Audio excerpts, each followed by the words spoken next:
Hello buddies, welcome back to my channel Sneha Vihari blogs. Please subscribe చేసుకోవడం మాత్రం మర్చిపోకండి, సరేనా? ఈరోజు ఇక ఆఫీస్ నుంచి రాగానే డిన్నర్ కంప్లీట్ చేసిన తర్వాత నిన్న ఆర్డర్ పెట్టిన మ్యాంగోస్ అలానే ఉండిపోయాయి. అవి ఇక పికిల్ చేయడానికి కట్ చేసుకుంటున్నాను.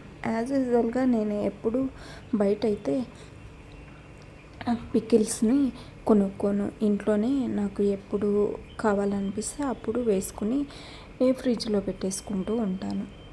ఈరోజైతే ఇవి కొద్దిగా తీయగా ఉన్నాయి, సో అయినా పర్లేదని వేస్తున్నాను. మీరైతే పుల్లగా ఉన్న మ్యాంగోస్ని ప్రిఫర్ చేయండి.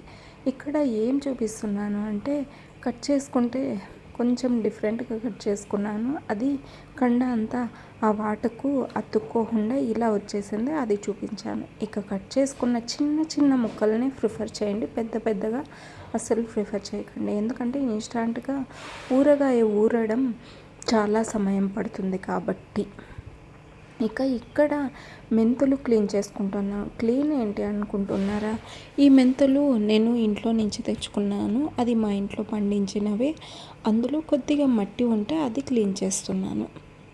ఇక ఇవి క్లీన్ చేస్తూ నా సాంగ్స్ని ఎంజాయ్ చేసుకుంటూ ఇక పని అంతా కంప్లీట్ చేసుకోవాలని అన్నీ ప్రిపేర్ చేసుకుంటున్నాను. ఇక ఆవాలు అలాగే మెంతులు ఇక్కడ హాఫ్ తీసుకున్నాను. మీరు ఎన్ని మామిడికాయలు తీసుకుంటున్నారో కాకుండా ఎన్ని బౌల్లో తీసుకుంటున్నారో దాన్ని బట్టి మెజర్ చేసుకోండి.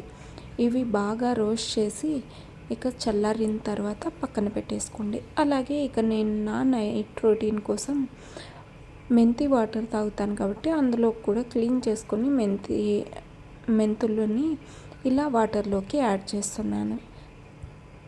ఒక్కొక్కసారి అనిపిస్తుంది, ఏందిరబ్బా స్వామి, కొనుక్కొని తెచ్చిపెట్టుకుంటే ఆ డబ్బులు కూడా ఊరికే రావు కదా. సో నోరు మూసుకొని పండించినవి వాడడం చాలా మంచిది. అలాగే మన హెల్త్కి కూడా మంచిది. పెద్దగా ఏవి కెమికల్స్ కలిపి ఉండరు కాబట్టి.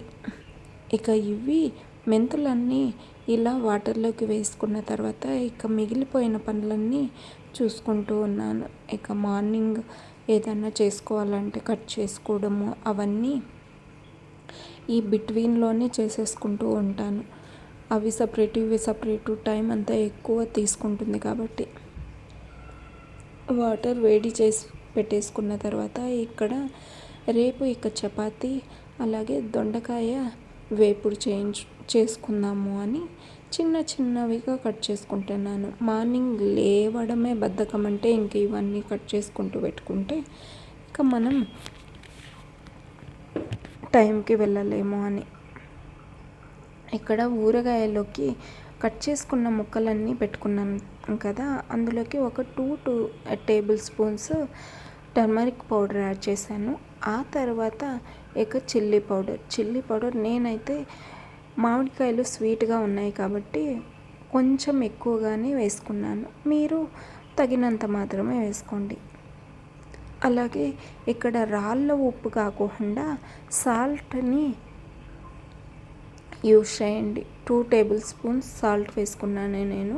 దానికి తగ్గట్టు కొంచెం ఉప్పుగా ఉంటేనే మంచిగా కుదురుతుంది. కారం ఉప్పు కరెక్ట్గా సరిపోయేలాగా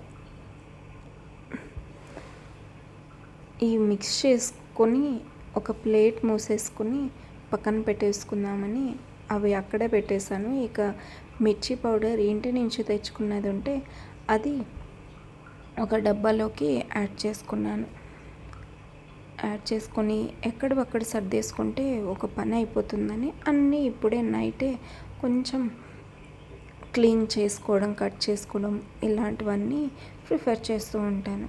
ఇవన్నీ చూస్తుంటే నా చెల్లెలైతే ఊర్లో మన ఇంటి పక్కన ఒక ముసలావిడ ఉండే కదా, సేమ్ ఇలానే అన్నీ కట్ చేసుకొని అన్నీ ఫ్రిడ్జ్లో పెట్టేసుకుంటూ చిన్న చిన్న బాక్సుల్లో అని జోక్స్ వేస్తూ ఉంటుంది నా మీద.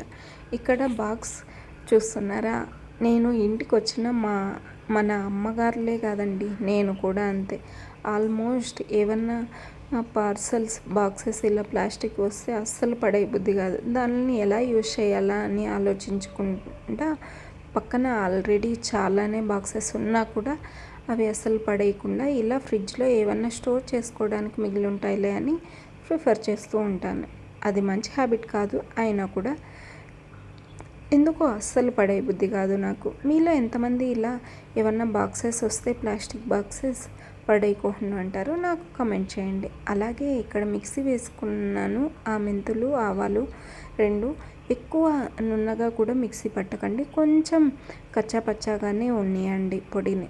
అప్పుడే మంచిగా అనిపిస్తుంది మనకి. ఎప్పుడైనా పంటి కిందకు కన్నా మ్యాంగో లేకపోతే ఆ పొడి తగిలితే అవి కూడా యాడ్ చేసుకొని నీట్గా మిక్స్ చేసేసుకొని అలాగే నేను తాలింపు వేసుకోను, ఎందుకంటే ఆయిల్ ఎక్కువగా పడుతుంది కాబట్టి నేను ఎక్కువగా ప్రిఫర్ చేయను ఆయిల్ని. ఇక్కడే ఒక 2 టేబుల్ స్పూన్స్ ఆయిల్ కూడా యాడ్ చేసేసుకున్నాను. యాడ్ చేసుకున్న తర్వాత బాగా మిక్స్ చేసేసి మొత్తం ఇలా ఒక ప్లేట్ మూసేసుకుని పెట్టుకున్నాను. ఇది మార్నింగ్ ఇలా వచ్చింది పికిల్ మొత్తం.